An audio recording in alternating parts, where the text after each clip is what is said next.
الثقة لمن؟ بمعمر والعسكري، بمعمر في التنفيذ يضيع بالفعل لاعب شاب الثقة، والحكم يأمر بإعادة تنفيذ الضربة الترجيحية ولا؟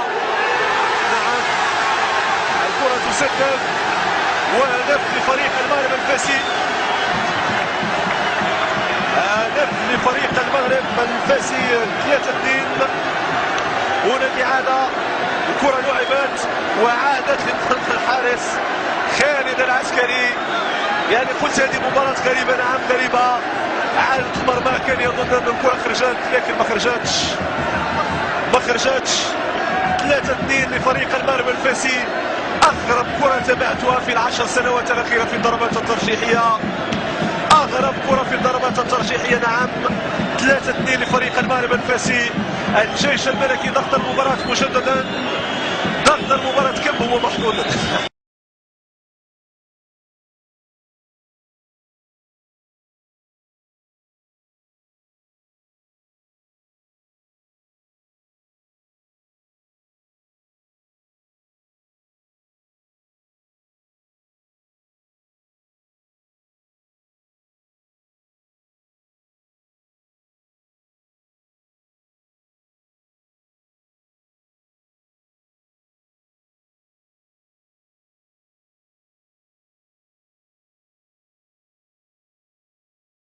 غريبة بطريقة عجيبة.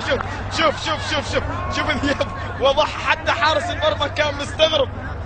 في لبنان المغنية الشهيرة صباح تغني يا دلع يا دلع تدلع على ذياب عوانة، تطلع الآن وعلى الإمارات تطلع بهذا الهدف الملعوب، بهذا الهدف الجميل، بهذا الهدف اللي بالفعل كان غريب.